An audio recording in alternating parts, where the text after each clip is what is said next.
הרוח המייבר, ואם אתה סתם ציניקה, בכל זאת זה צובט בלב.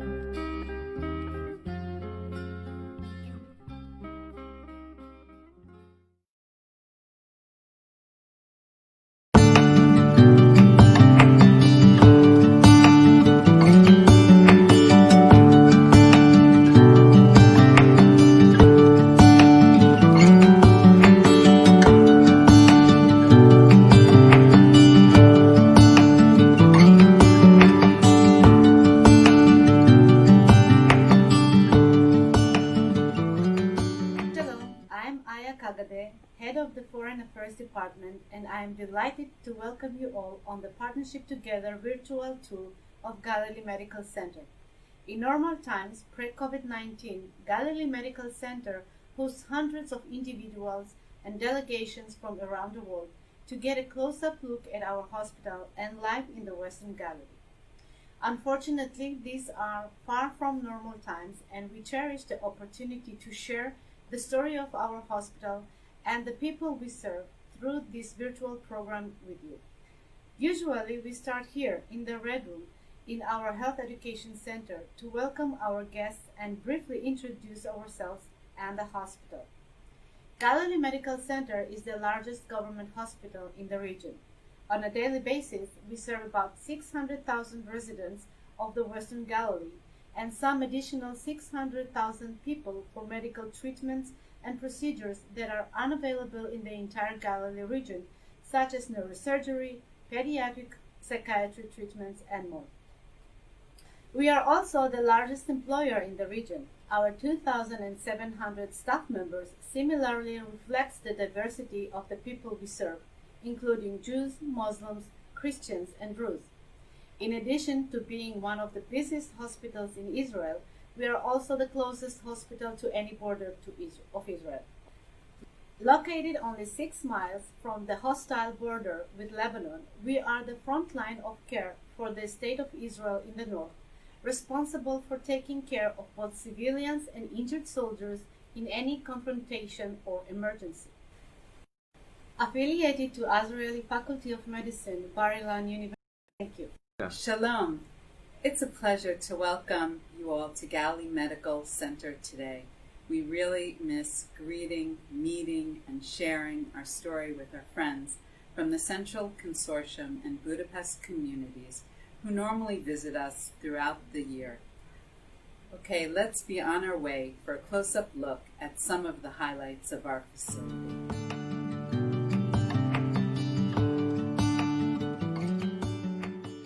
As we walk inside the medical center, we see our motto, Adam le'adam Adam. It means a person is a person to a person, and that's really our vision, that here we have in the medical center people caring for people. There are just patients and caregivers. It's my takeaway home message every day, and I think a message so important to all of us here in Israel and across the world. Come over here, please, and I want to show you. In this glass case are pieces of the Katyusha rocket that hit Galilee Medical Center in the Second Lebanon War in 2006. It hit the 4th floor ophthalmology department, and it's here in our lobby just to remind us that every day we care for our patients in our community, but we always have to be ready for any emergency scenario that may arise.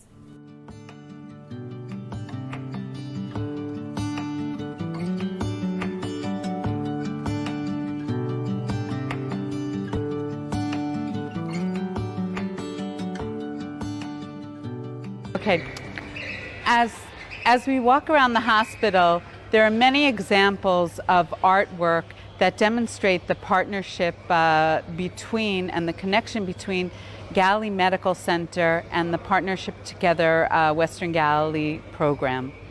Hannah Solomon, the director of our social work department, will tell you about one beautiful piece in our surgical wing lobby. Shalom, my team and I had the pleasure to welcome 8 social workers at 2018. We look forward to doing more programs in the future. This beautiful painting called the Partnership Bridge. The artist Johnny Rothenberg painted from Indianapolis. It represents the connection between the Galilee Medical Center and the communities. Enjoy your rest of tour. Bye!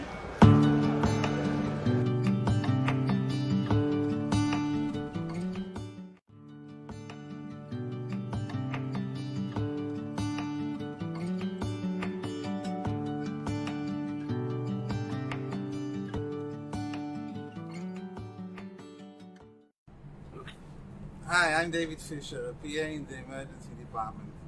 In 2018, two colleagues and I visited the University of Toledo Medical Center in order to learn the work of PAs in America. It was an exceptional opportunity for us to visit the Jewish community in Toledo, which greeted us very warmly, made us feel at home, and helped make a whole professional experience great there. This is the fourth floor of the ophthalmology department. During the Second Lebanese War in 2006, this porch took a direct hit from a Katyusha. Luckily for us, the whole team, patients, and everybody were evacuated prior to the attack to our underground hospital. The Lebanese border is right over the ridge ahead, more or less 6 miles away from us. As you can see, the Galilee Medical Center is in a rural area with very small communities, villages, kibbutzim, and other things around that. Now that you see the proximity to the border, I hope you understand why we're the first ones built the first Israeli underground and only used up-to-date underground hospital. It's in order to give the whole community, our soldiers, and anyone else who needs medical care, proper medical care in time of emergency and war. During the Second Lebanese War, the 33 days of the Second Lebanese War, around 800 rockets fell in proximity to the hospital. That made it very clear that we needed the underground hospital, and all that time we were in the underground hospital.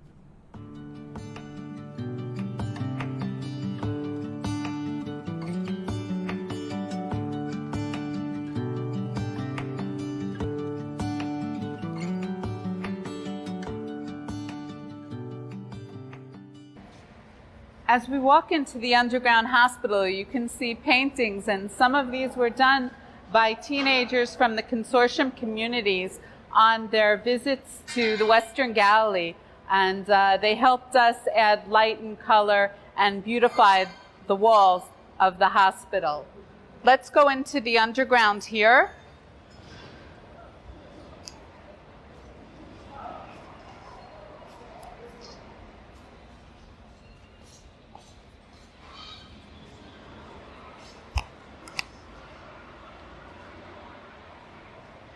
The sign here says Ishbuz Chirum, underground hospitalization. So now we're really getting to the beginning of the main hospitalization area.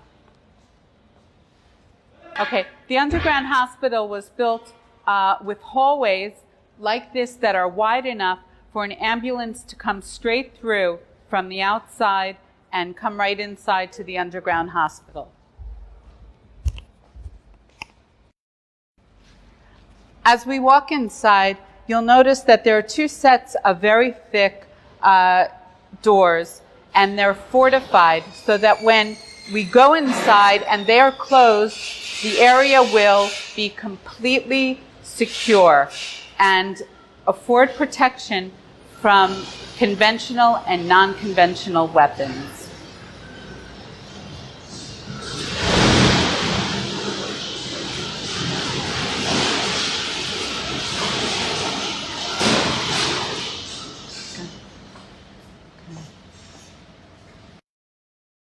All right, in this room is where the command center is for the underground hospital. So in an emergency, the management of the hospital and the head of the security forces and anyone else that is involved in running the hospital in an emergency situation will be down here to run the hospital. As we walk in, we see colors and the different pipes and along the walls. All of these are color-coded and are part of the protocols and let the staff know different areas of the hospital and different aspects of the triage systems. See that we have some old beds. There's some old equipment that is down here. But the important thing is from all the drills that we do throughout the year, that the staff knows where they have to go, what they have to do in an emergency, what they have to bring with them, and how they have to act. And that's what we drill, again, throughout the year internally and with first responder forces so that we're always prepared for an emergency. Okay. Now we're in the filter room, and these filters basically say that they should be opened in time of biological or chemical warfare. So again, I want to point out that we have about 450 beds underground in the hospitalization area, and many of them are in areas that also afford protection from non-conventional warfare. In one moment, we'll see exactly where the patients would be.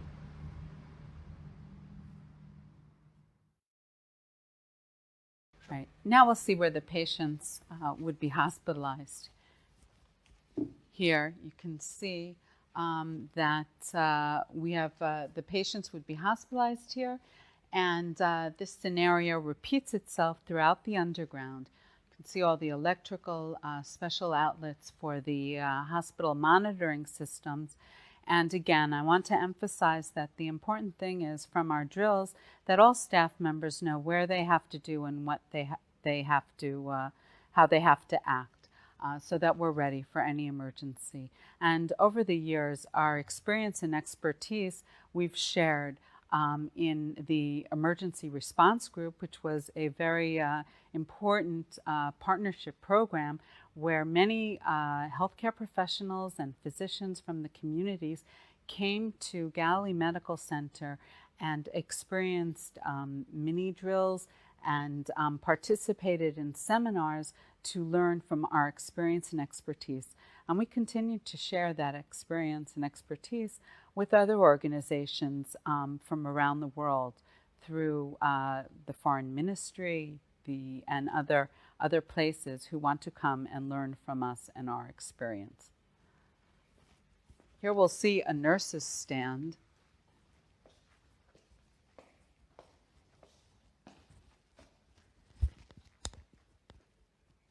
And the rocket system for lab tests, for taking lab tests and receiving information. So everything is essentially ready to receive patients, civilians, and military personnel in time of crisis. The last time that the hospital used this, and the only time, was in the Second Lebanon War. I want to emphasize again, this was the first underground hospital that was built in Israel, and the only one that was used to date.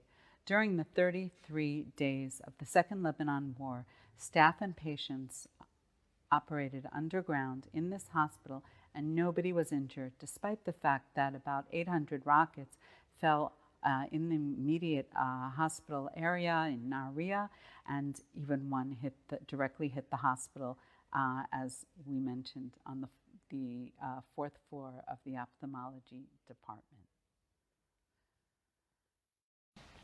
We have 723 beds at our hospital, registered beds above ground. And underground, we don't have enough capacity for all the patients that would be hospitalized here. And so one of our urgent goals is to expand our fortified above ground areas in order to accommodate more civilians and military personnel in an emergency. And our fortified emergency room was the first step in this process following the war. Here, as we go out, again, you'll see very thick fortified doors that will secure in this area in an emergency.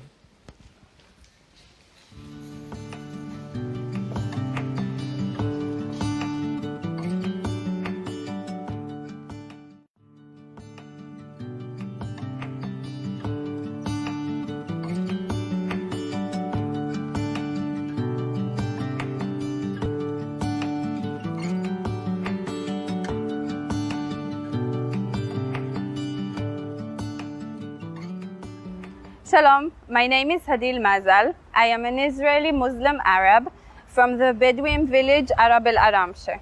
I live in Kibbutz Eilon with my family now, and I work as a nurse in the emergency department. This past spring, I came down with the coronavirus. I was fortunate to recover and continue volunteering in my community. In May, I had the privilege to light a torch at the Holocaust Remembrance Day at the Ghetto Fighters Museum. It was an experience that I will always treasure. During the last war with Lebanon, we had approximately 800 rockets falling down nearby and in the hospital. So as you can see, this is the entrance of the ambulance, and as you can see above, there is a thick structure that could protect also the staff and also the patient that comes in the emergency room.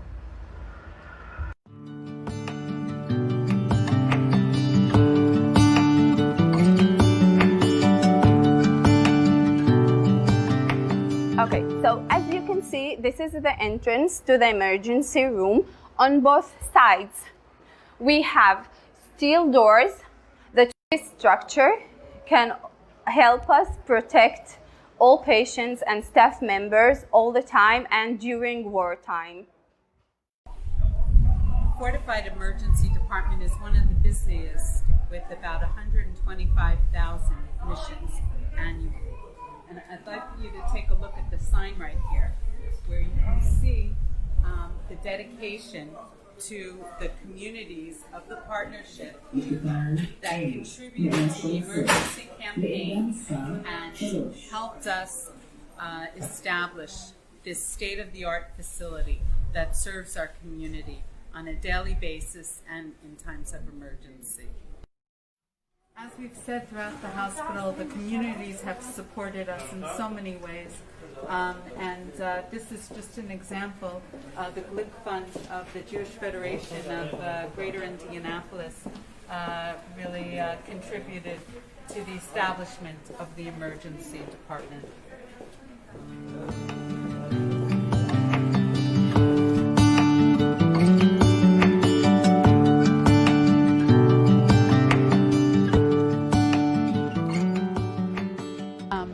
Here is our new Women's Health Wing, which was opened several years ago. And it's a state-of-the-art facility, again, to serve our community of over 600,000 residents every day. We have one of the highest rates of birth annually at our hospital. And this building, which was built several years ago, has its own underground hospital. So, God forbid, in the next emergency, the staff and patients from the Women's Health Wing will be able to go directly downstairs, and they will not have to come over to the main hospitalization area, allowing room for more patients. Also, our labor and delivery rooms are fully fortified and protected as well. Now we'll go inside.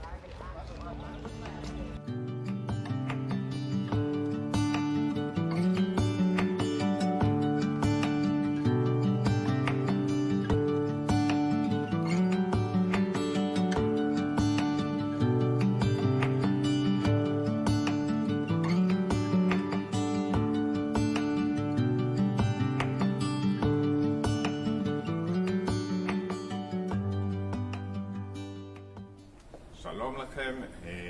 Hello to all of you, to all our communities. I want to take the advantage and say, first of all, thank you for all your support on whatever we're doing. I'm Dr. Samuel Tobias, co-chair of the medical committee of the partnership, together with Dr. Romano from Toledo, Ohio.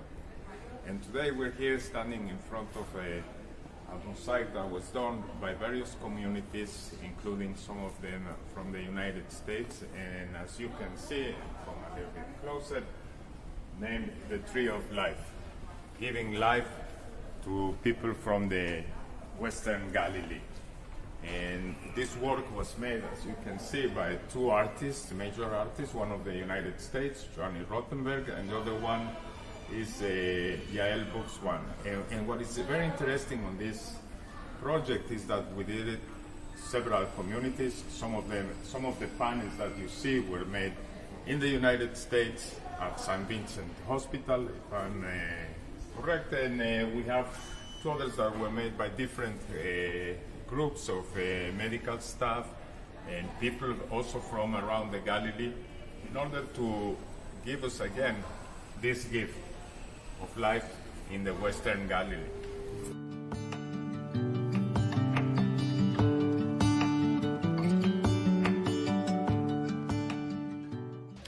Thank you, Dr. Tobias, and thank you everyone for joining us today. I hope that you'll stay with us after we go to get some final words from Professor Masad Barhoum, CEO of Galilee Medical Center, and join us for our Zoom session after, so we can answer any questions that you may have, or you can express any of your comments or thoughts, and we hope that we'll see you there. Again, I want to thank everyone in the partnership for holding this this virtual tour with you today, with us today, and we really look forward to meeting and greeting our friends from the partnership communities in person again as soon as it's possible. Shalom, my name is Professor Masad Barhoum, and I have the privilege of being the CEO of Galilee Medical Center in Nahariya. I hope that you enjoyed your virtual tour today. Galilee Medical Center is a proud participant in Partnership Together. Partnership brings our diverse communities together and fosters people-to-people connections between our hospital in the Western Galilee and your communities. It celebrates our differences as well as culture that unites us all. I like to say that when anyone walks through the gates of our hospital, each person is either a patient or a caregiver, and nothing else matters. We treat Jews, Muslims, Christians, Israel Defense Forces, UN peacekeepers, others the same. In addition, we provided medical care to approximately 3,000 of serious civil war, including men, women, and children, in accordance with the government of Israel's decision. Participating in this humanitarian mission gave us the privilege to provide professional and compassionate life-saving care to people who considered us their enemy. When we look into the eyes of our patients, the eyes of their families, and even when we look to one another, we see the shared humanity that is common to all of us. We deeply value partnerships connection with the Galilee Medical Center. On behalf of myself and everyone at Galilee Medical Center, I am grateful for your long-standing support and friendship for more than 22 years. Thank you for visiting us today while you continue to social distance and stay at home. We look forward to welcoming you in person and showing you our corner of Israel as soon as it is possible, so you can get a close-up look to our hospital, the front line of care for the state of Israel in the north. Meanwhile, stay safe. I wish all of you blessings for good health.